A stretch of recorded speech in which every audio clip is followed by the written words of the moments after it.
Welcome, everybody. Welcome to another edition of the Calling Podcast. I'm your host, Scott Jones, coming to you right here from Sober Life Studios and brought to you by, of course, your friends at One Brother, One Sister.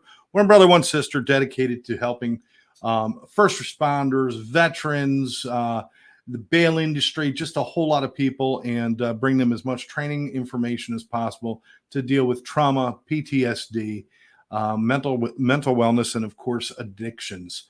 That's what we're here about. If you want to know more information about us, go to onebrother1sister.com. And if you got a few moments, take a moment and donate, because every donation you give us allows us to reach a little bit further and help a few more people. Again, to go to onebrother1sister.com. Besides that, watch the show, sit back and enjoy it. Make sure you leave your comments, because we see those comments and we want to know what you're thinking.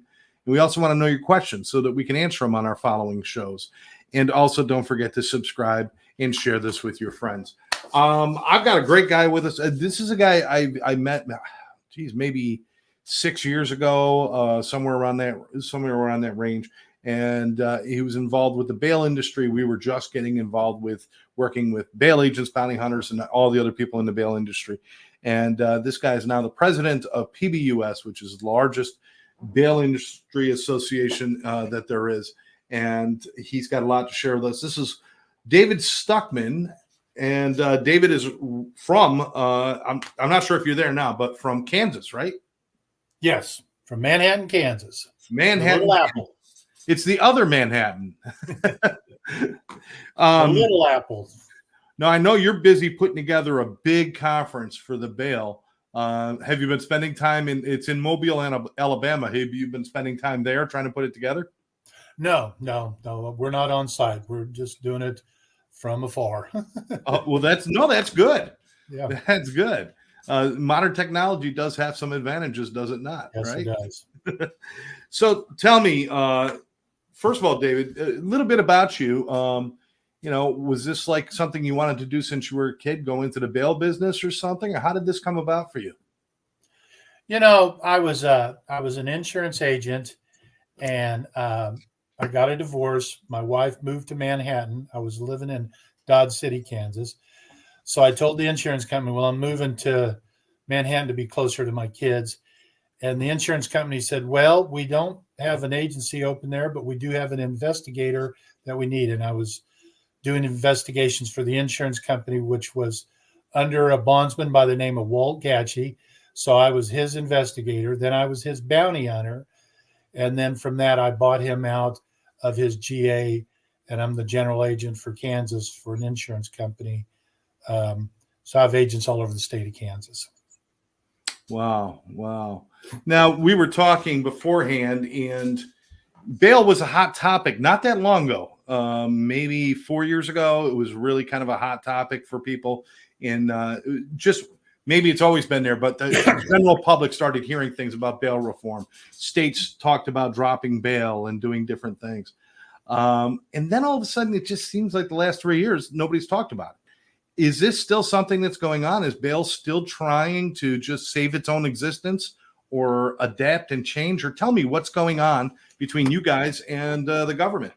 Well, we're always in a battle. We are always in a battle with bail reform or new ideas. There's little bitty battles locally, state, and then federal and everything. If it's at the state level or local, it's a new county attorney gets elected and he has a new way of doing things, and we have to re-educate those people.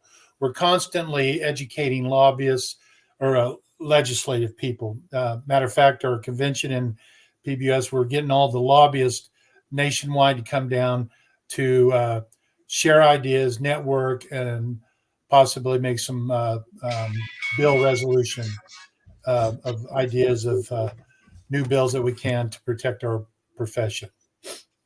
Absolutely. One of the words that came out, it was a trip for me. They said bail reform.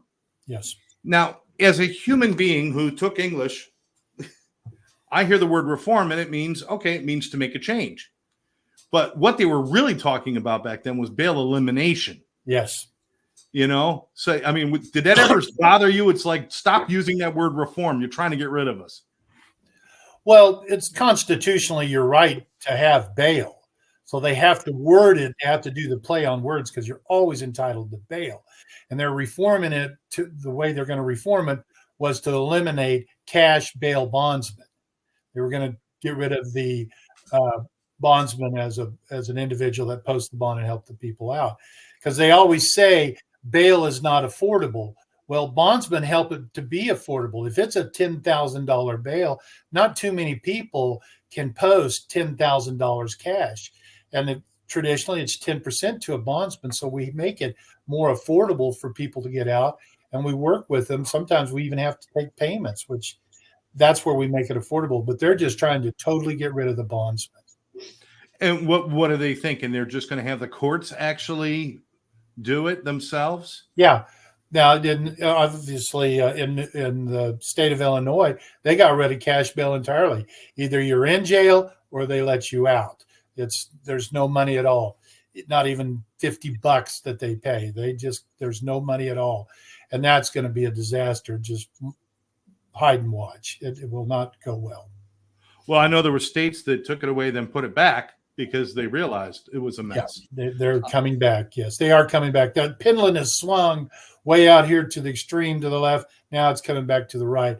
I don't mind if it just sits in the middle, but that's exactly. Yeah. I mean, I don't think anybody would mind if you sat down with pen and paper and said, how can we make it better? How can we make it easier for some people and who can't do it? That's what change and reform is supposed to be. It's not supposed to be, let's take it all away and have one answer and everybody will screw everybody else. And then we don't want to see that. But what are the advantages? I mean, for people who are not really sure, somebody gets bailed out. What are the advantages to having a bondsman, a private bondsman taken care of? Well, there's a lot of things. The bondsman's going to make sure they make court. It's a three-way contract. It's a contract with the courts. It's a contract with the person that's guaranteeing the money in case the person does show up, because we get indemnitors or co-signers. And then it's a contract with the defendant to make sure he makes court. So in my office, we always send a reminder. You got court. Usually I send it out on Sunday. You got court on Tuesday or Wednesday. And because will forget. They just forget. And it's just that's probably one of the hardest things to do for a bondsman, is to make sure all their people, their flock of defendants, get to court. The reason people miss court, and that's what the courts haven't recognized, one of the main things that people miss court is, it's a real simple thing. They just I don't care if it's a DUI or whatever, they get that, they lose their job because they had an incident. Okay. So now they got to go find a new job. And when they apply for the new job, they don't tell their new employer, well, I'm going to have court here 2 or 3 times, because they're afraid they will not get the job. So they forget to put that on the application. Then when they get their job, maybe in a different town, maybe in a different state, then they get their job and they're working and putting food on the table for their kids. Court date comes and they're afraid to ask off, because again, they're afraid that they're going to lose their job because they may be on probation or whatever with work. So there you go. They failed to appear. I've always been a promoter of, they should have night court for those kind of cases, to where the Zoom calls with COVID was one of the good things there. That was a good thing. The bad thing is when it finally come time for them to come to court, when it was mandatory them to be in court, they wouldn't be there because they may have already went 4 states away or thousands of miles away, and then we have to go find those people. And that's the court. I mean, there's a lot of things there. A lot of work and it's not always. I like the way you explain it, Dave, because it's not always the ones who are just running away from their troubles. Right. Sometimes it's just that people are so caught up in trying to get back on track that things fall away from them, and they lose their time, or they can't. Like you said, it's hard going to the new boss saying, "I got to go to court today." That's a tough thing, it's good to have advocates like you out there saying things like, bring back the night courts and do those kind of things. Yeah, do the things that make sense. Because not everybody that you deal with. Let's get this one clear too. Not everybody you deal with is a hardened criminal. That's right. You got a lot of people that are just, they made a mistake, or one judgment error, or an accident even. But that's most of the people you deal with. The hardened criminals are the kind of the minority, aren't they? Yeah, those are the ones you really pay attention to. If you've got let me tell you what, when I bond out somebody that's aggravated anything is a violent person. When you're aggravated, it's a felony. But when I hear aggravated battery, that means he had a weapon. Now it might have been a broomstick, whatever, but he had a weapon. So this guy's a fighter. So when I go to bond him out, I keep that in mind, because when I go to arrest him because he didn't go to court, I remember that this guy's a fighter. So we have to take different measures when we make the arrest. And those are the scary things bondsmen have to worry about, is making the arrest, because somebody can get hurt. Then you always got to worry about innocent bystanders or people. If he takes off running, if he jumps in a car and takes off running, he could run over somebody. So it's a real calculated risk when we make these arrests. Bondsmen, the beauty about a bondsman, if we make the arrest, we can pick and choose. I don't know how many times I've went into a crowded bar and found my defendant that skipped bond. I am not going to make that arrest in that bar. He's got friends there. That is the difference between a bondsman and a policeman. If the policemen walk in there and they see that defendant, they have to make the arrest. That's their duty. And that's unfortunate for the police, because then you've got a bigger problem if a fight breaks out. So yeah, we have to be very strategic in our arrests and make sure nobody gets in trouble or get hurt. I think the representation too of how you guys operate and what you deal with on a day-to-day basis isn't really well known. We know, of course, you and I both know Dog the Bounty Hunter, and it was awesome entertainment to see his show and stuff like that. But that's not what you guys are doing every minute of every day. You're not chasing down the street. You're not breaking down doors. That's really kind of like the rarity compared to, it's almost like, I hate to say it, but talking to a lot of great bonds people, it sounds to me almost like you guys are doing almost more social work than you are anything else when you're working with these clients, right? Sure. We when we bond them out, we have a long talk with them. I have 4 or 5 canned speeches, and I prepare the mom and dad. If it's a young son that's never really been in trouble before and he's done some bonehead thing, I said, okay, I want you there, mom, dad, I want you there. I'm going to have a talk with him. I'm going to tell him he's at the fork of the road, and at one fork of the road, he's going to prison, and he ain't going to make it in prison. Hey, he just ain't got the build for it. And he'll be somebody's girlfriend. And then the other one is straighten out your life. And I come down really hard. And who I try to get to cry first is mom. And when mom starts tearing up and crying, and I look in his eyes and tell if I'm getting through. If he starts crying too, he could be the biggest, meanest looking guy, but I just made his mama cry. And I tell him that. I say, hey, I didn't do this. Your mom loves you very much. She's not very proud of you right now, but she loves you, or she wouldn't be sitting in this room with us. And then I get through him, and then I can approach that way. And that usually sets the tone. Then I always say this too. I'll bet you're in trouble within 3 months. You're going to be back in this jail because you got an attitude. And I tell you what, if you stay out of trouble for 3 years and never get in trouble, I'll buy you the biggest steak in Manhattan, Kansas on me. And I have had many calls where they call, you owe me a steak dinner. I have never bought one of those steak dinners. You know who bought that steak dinner? Mom and dad. They are thrilled that their son or daughter has not been in trouble. Because as soon as I get that phone call, usually I get the phone call from them before I get it from the defendant. But that's how bondsmen help in cutting down on recidivism. Lectures like that. And every bondsman does it. Dog does it. Everybody does it. We all do it in our own way and fashion. That just happens to be tailored to my personality. Well, yeah, and that's what you got to work with is who you are. And you play to your strengths, not to try to be somebody else. Yeah. But you do build these connections. First of all, I would not be giving away the biggest steak when you're in a state like Kansas. Kansas, I mean, that's steak. That is steak. I mean, that's, but you make real connections with these people too, don't you? I mean, it's almost impossible not to really start to care about them, and they almost become part of your extended family if you're lucky enough to be able to help them, right? That's right. Yeah. I've had many of them walk up and introduce me to their friends. This is my bondsman. And I'm thinking, you don't need to be doing it. But he's really helped me out, is what they're saying. He really helped me out on this and that. We do it. You're in the intervention business. We do that a lot. I just had Karen help me get a guy in that had 3 DUIs in 2 weeks, and we didn't know why. And actually, the sad thing is he really is mentally sick. He really is mentally. He's actually not. He can't even remember his family members now. There's a sickness, but she helped me get him into rehab. He was a VA. He just didn't have any money. He was literally homeless, and he had a couple of friends that still believed in him.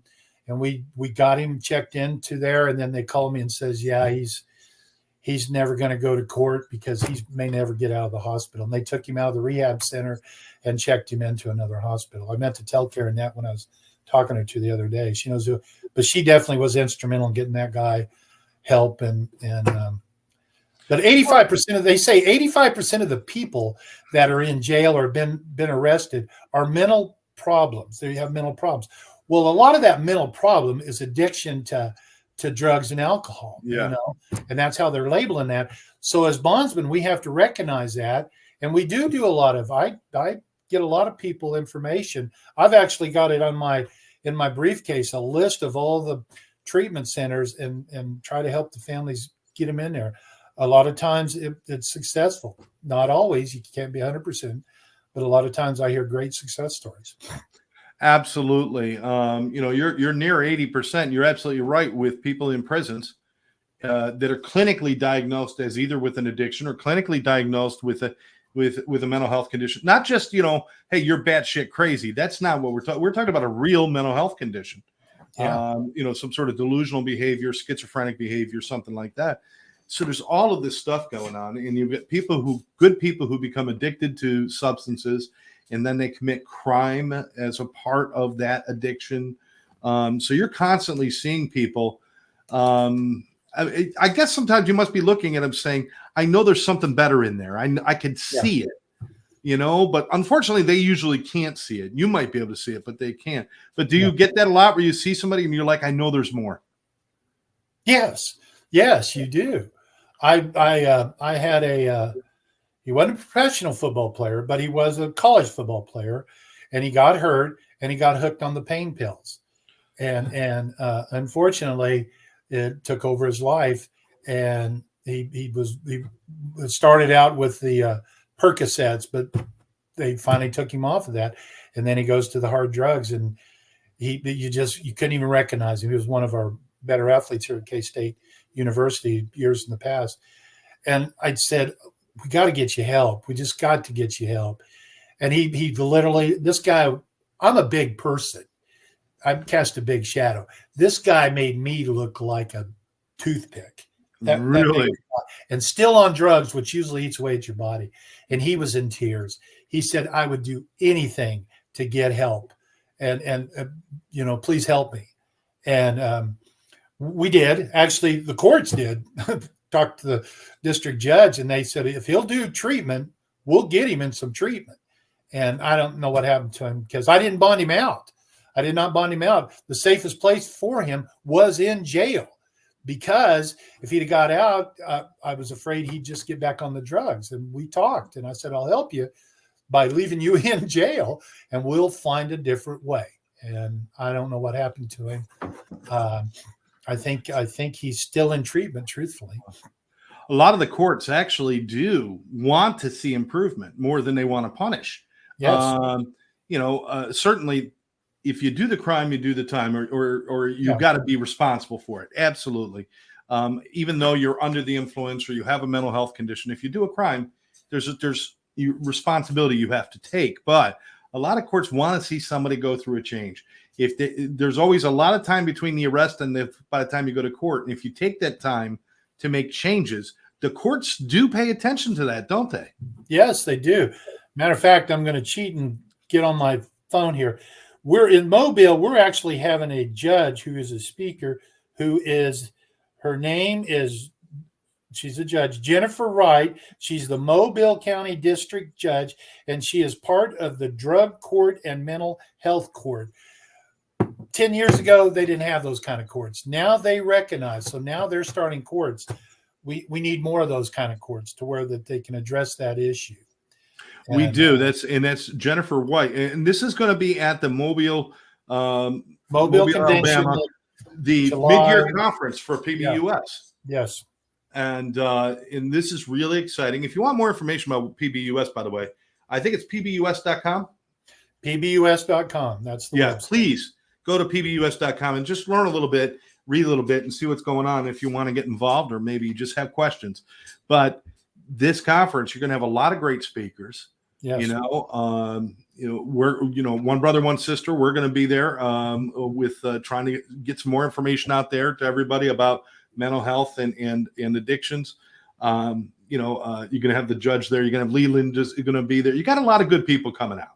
Yes. And doing that and getting together. And all these people get together. First of all, it's kind of fun to get together. We all know that. It's always good. But there's also a lot of, hey, how are we going to be better next year? How were you guys, and I know this is really your drive here, David. How do we make Bale stronger and better next year? What are we going to do? What kind of things are you looking at about where do you need to go from here? Well, obviously, we've got all the lobbyists from different state associations coming, and we're going to try to pass some, get the lobbyists to understand what the bondsmen want, and network will help there. But what we're really wanting to do is get some bills passed that will really help the public safety. One of our other speakers there is somebody about public safety from Mobile. I forgot their name. Okay. I just realized something. I'm looking on my monitor. Half my face is lit up and the other half isn't. I'm actually at my house and my window. But I don't want to shut the window. So this is my good side. It's perfect. Don't worry about it, brother. This is just, we have our studio here and it's easy for us, but whatever. But, I'm looking forward to, this will be a big conference coming up for you guys. It'll be good. And how many members are in PBUS? Professional Bail Association of the United States. What PBUS talks about, we represent over 10,000 bondsmen nationwide. I've got an email list of 10,000 bonds nationwide, but our membership is about 320 now. We've had a 20% increase of paying voting, and voting members. And those are the leaders of every aspect of the business. A lot of them are state presidents of associations, and some of them are insurance company owners. We have a real good group of people there. So each one of your members generally represents several other people or several other agencies. Yeah. And so that's how things go out there. Yeah. Well, what do they say? 5% of the people do 90% of the work. And we get that. That's just how the world works. But you guys have a good reputation. You do good work. Have you with all this stuff it's a hard business, my friend. It is a hard business. You get your heart broken sometimes. Yeah. Sometimes you feel like the world's against you with them trying to, get rid of bond, for the private bondsman. Have you ever just wanted to say, you know what? I'm done. I don't want to do this anymore. What keeps you going? Well, we know the bondsman. I'm proud to say I'm a bail bondsman. I help people. And that my daughter, who actually now I'm going to give her a plug. She's an AIM in Boulder, Colorado, and she's in the intervention treatment center there. It's called AIM, AIM, in Colorado and Boulder. And she never really understood what I did because I really said, I don't want my kids in this.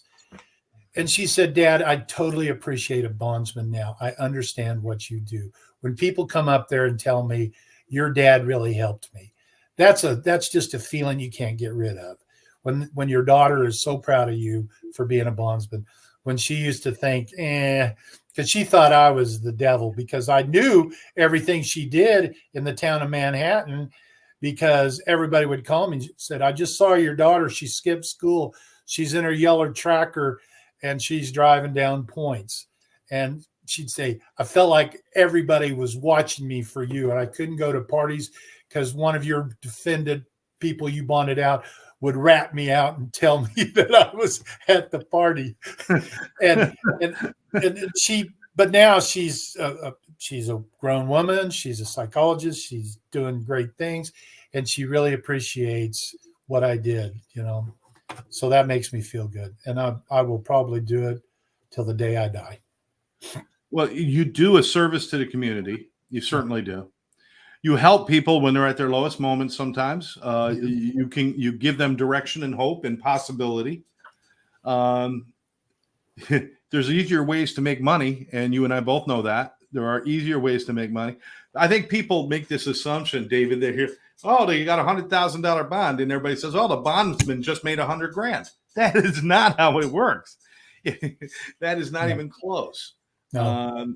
You're not even making a portion of what they give you. I mean, as a small portion goes to you because you got to divvy it out. You got people you got to pay. Some of it's got to go here and there. So it's not about the money. It's got to be about you feel good about what you do and the difference that you're making.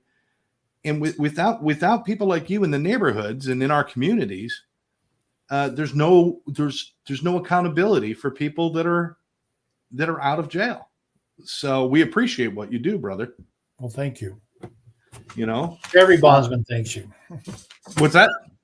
Every bail bondsman thanks you for that comment. Well, we are right here at Sober Life Studios, One Brother, One Sister, which is me and Karen, pretty much. We will be starting our bail podcast that we'll be working with you and getting different guests on.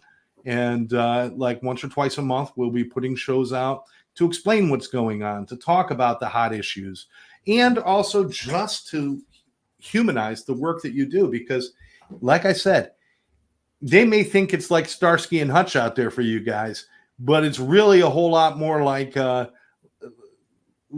social worker, having a cup of coffee with somebody. There's a lot more of that than people realize, and I want people to know that.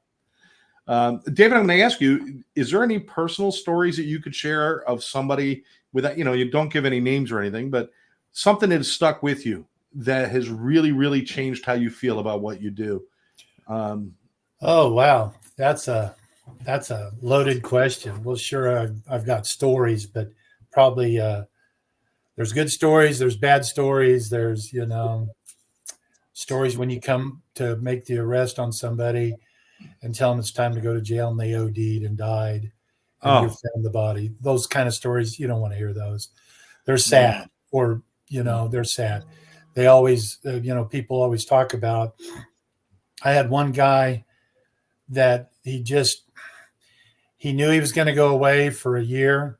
So he just got that one last high and just went over the edge. He did too much and OD'd. And by the time we got him to the hospital, he had died. But that was what it was. He just had to feel he had to have one more party by himself, I guess.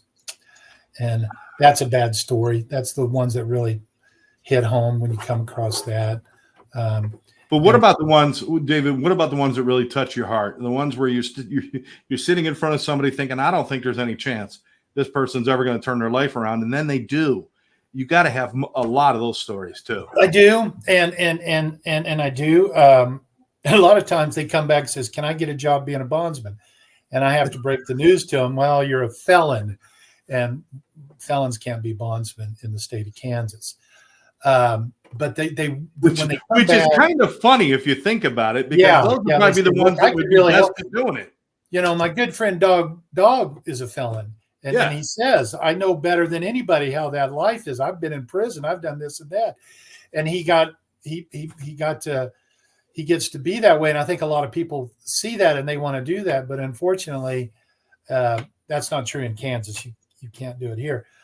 But I've had one that came back, and it was a very young person when he got arrested. I didn't even recognize him when he come back, and out of the clear blue, he just gives me a big old hug. When a stranger hugs you, you're thinking, "Whoa," and I'm thinking.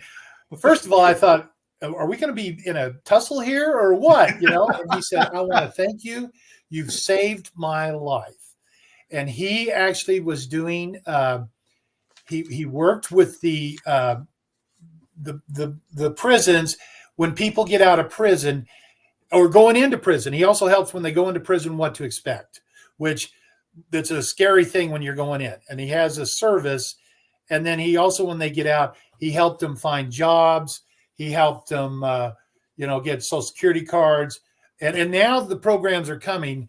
And his name is Randy Talbot. I've lost track of him because he moved out of the state of Kansas. I think he went to Colorado. But he's helping these people, and he's got a program that he helps them get Social Security cards. He helps them get jobs and everything. And I think that's phenomenal. And if he ever, I hope he listens to this, he'd give me a call. I'd appreciate it because I've lost track with him. But it was just the weirdest sensation when he hugged me and said, "Oh man, I want to thank you." And it was in a restaurant. So that looked a little awkward too. And then I said, well, let's go outside and talk. We've made a spectacle of things here. Let's go outside and talk. And we sit outside and talked for the longest time. And he was telling me his program. I told him I'd support him. He was actually traveling through town on I-70. Manhattan's on I-70 going to Colorado. He said, I pulled in Manhattan looking for you, to find you, to tell you thank you. That is probably one of my better stories that I Wow. Yeah. Wow. How great. And it really validates the importance of what you do. Yeah. And as much as it is about the court and the bail and everything else, it's about people. It's about people. And it's about many people don't have to fall into that life any deeper than they already have. There's always ways out. And one of the things about PBUS and us working with you guys, with One Brother, One Sister, it's always about finding other avenues to get help, finding ways so you don't have to fall into that life of crime. And you take that very seriously for your organization, is to go beyond just the bail and really help lives, right? That's right. Yeah. That's an important part of it. I want people to check it out. Go to pbus.com and find out what's going on. You have your big conference coming up. You got everything set? Are you still scrambling? No, we're set. We're gonna. You're set. You good? We're set. We're good. Yeah, I'm going. No, you're actually before I go to the Mobile one. There's a convention in Mississippi, so I'm going over to Biloxi there at the Golden Nugget and going to their state convention, and then just driving like 30 minutes to Mobile and going to our convention. But oh wow! So yeah, I'm excited to just get down and enjoy the coastline. I love the Gulf. Oh yeah, absolutely. I think as long as it's not hurricane time. That's true. It's a lot of fun to be there.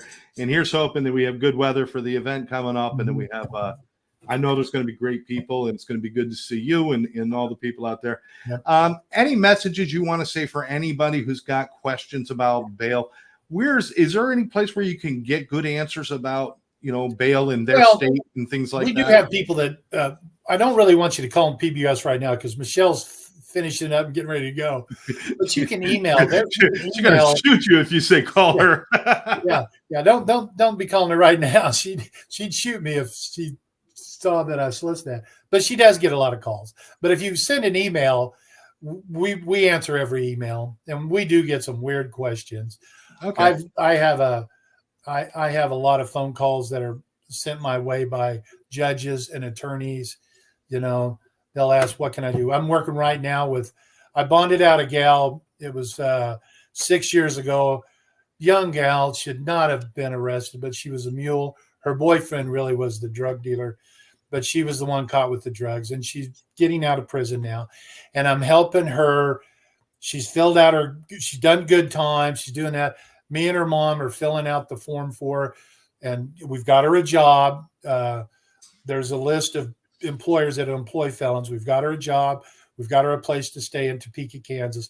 When she gets out, that'll be another good feeling for me, knowing that I helped somebody, because they're just like a deer in the headlights. Just what do I do? But those are the good things that we like to do, help people.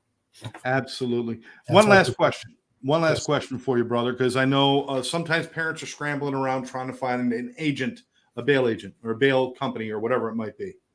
because Johnny's in trouble or Mary's in trouble or somebody's in trouble, and they're and a lot of times they got offices near courthouses. It makes sense. Location, right? You go around the corner, but you got 6 places all lined up down the street. Yeah. Is there a way, or is there anything that indicates which places are better than others? Are there things they should look for without getting too deep into it? What should they be looking for if they're looking for a bail agent? Well, we'd like for them to go to the PBUS website and find an agent, and it's on the website. That would be good. And those are free to look up. Those are free to look up for anybody, right? Absolutely. Okay. But what people are doing is they're Googling it. They just Google. There's phone apps. If you do pound 2245 pound bail, that'll get you a bail bondsman. It'll get you the closest bail bondsman, and that's an easy one. Usually, those guys have paid for that service, but people usually are frantic. They're on their cell phone. They don't know what to do. And first of all, I'm not going to suggest them to call me because I don't want to. There's lots of good bondsmen nationwide. We're all there. I always tell them, see how long they've been in the business. If they've been in the business 10 years or more, obviously they're successful and they're helping people. There's a lot of business. There's a lot of bondsmen that'll get in the business, think it's a quick buck, and then they really don't understand what they got to do. It's either too hard to do or they're in it to get as much money and get out. Because the minute somebody doesn't show up in court, they've got to pay that forfeiture, and they don't have the money to pay the forfeiture. They didn't do their business properly. Right. And we catch that all the time. That's one of the things when I get a phone call from the judge and says there's a bondsman that we can't find. He has a forfeiture. And I said, well, I can't tell you what to do, but I would try to collect that money elsewhere, to have it, just turn it over to a collection agency or whatever. I'm not going to share what they should do to do it, because I don't want an ugly image for the bail bond business. Yeah. I hate it when bondsmen sue bondsmen. When bondsmen sue bondsmen, they don't understand that just is an ugly image. And I don't like it when bondsmen go crying to the judge, that guy is a pedophile. That guy is this, and that. They're saying, when the judge hears you complain about another bondsman, what that judge is really hearing is all bondsmen are that way. Absolutely. So don't do that. That's my caution to any bondsman. Don't complain to the judge about a bondsman, because he thinks we're all that way when he hears you complain. And it's not his job to run off our business. Yeah. Or our competitors. They'll weed themselves out. Yeah, and unfortunately, the bad eggs, everybody pays attention to them. Yes. A bondsman or a bounty hunter or a bail agent, anybody in that position, they do something wrong, it's on the front page of every paper all over the country. That's right.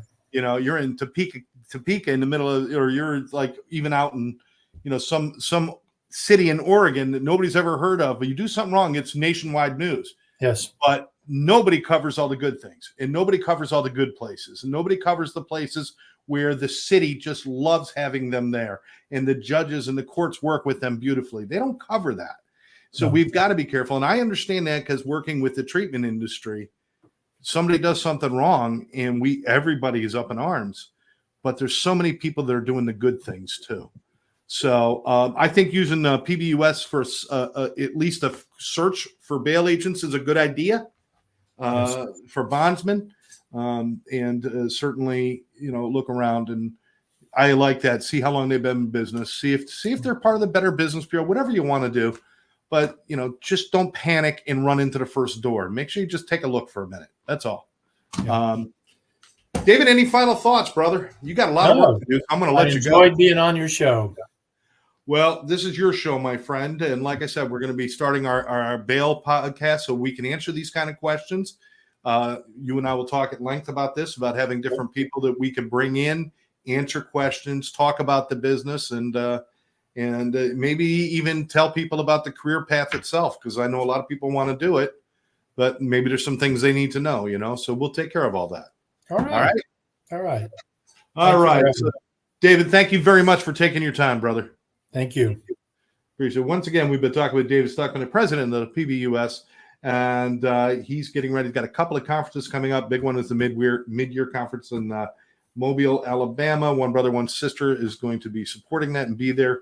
And we hope all of you can pay attention to what's going on in the bail industry in your town. Watch if things come up for votes. Just pay attention and think about what would happen without people like David in our communities. We need it. All right. For Scott Jones, One Brother, One Sister in Sober Life Studios, this has been the Calling Podcast. Thanks for joining us. We'll catch you next time. Yeah, thank you. Bye-bye, all.